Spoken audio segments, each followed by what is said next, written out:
There's just been too much going on so far this week. I need to rant.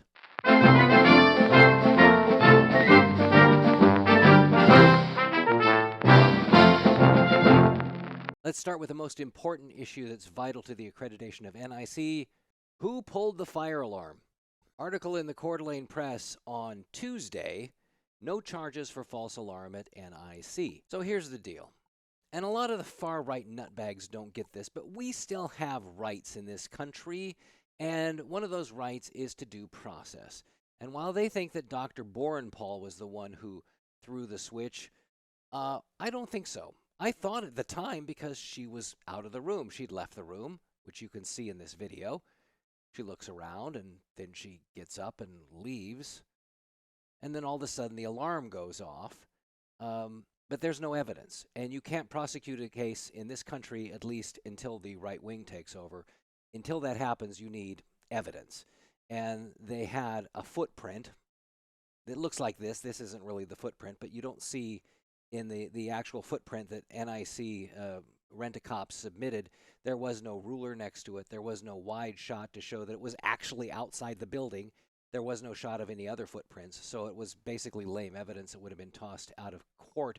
But the reason I think that Ms. Borenpaul did not pull that alarm is that she left her jacket in the room.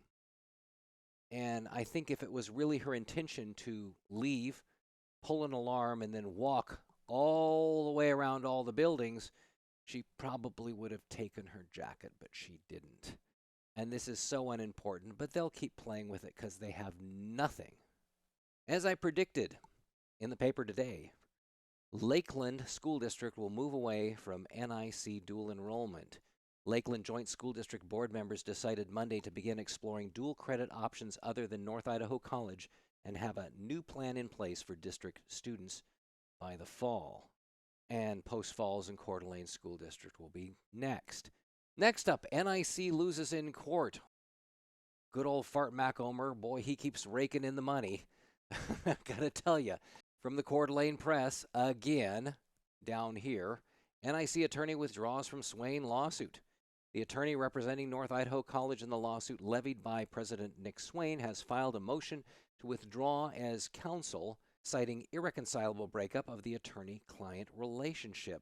Here's a copy of this request, which was denied today. This is Wednesday that I record this, and the judge basically said, tough. This guy, he's not the NIC attorney. Remember, NIC lost its insurance carrier, and then it had to hire another insurance carrier at great expense to the taxpayer. These guys didn't care. And that attorney, the insurance company's attorney, is like, whoa, I'm out of here. These people are such assholes. I can't deal with them.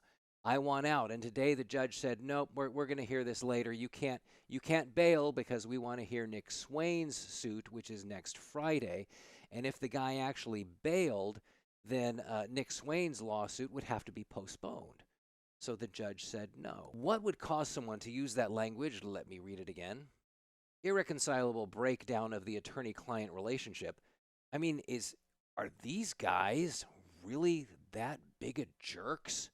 That this guy was like, I mean, I asked an attorney, I said, is that just kind of a blanket excuse someone uses, because the guy is sick or, there's some other issue and they just say, oh, this is the language we use. No, it means that this guy is frustrated and fed up with these jerks. From the Save NIC Twitter account, the motion to quash, what a motion to quash means is that when Macomer decided to make a lot of money last month sending out all these bogus subpoenas, the judge says they weren't involved in the matter. The subpoena scope is only to the hiring of Swain, and it's not a matter before the court in this case.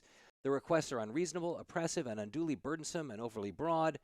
They have been quashed, which again shows you what a moron Fart Cucumber is. From Spokane Public Radio is this response that Macomer made earlier this week. Macomer denied that he lobbied to be the lawyer, and he asked for his civil suit to be dismissed. In response, Macomer admitted that he communicated with one or more trustees about being hired as NIC's legal counsel, and he donated to their election campaigns, but he denied he initiated any solicitation for the attorney's job. This was so lined up. This was, how many times did you go to Banducci's bar in Post Falls, Fart? And you said in all those meetings leading up to that, you wrote your own contract. See what happens when you support a candidate who's been rated and vetted by the Kootenai County Republican Central Committee.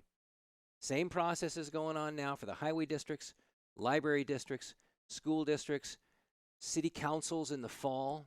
They have their targets on there. They just had their Lincoln Day with Wacko and Marjorie Taylor Greene.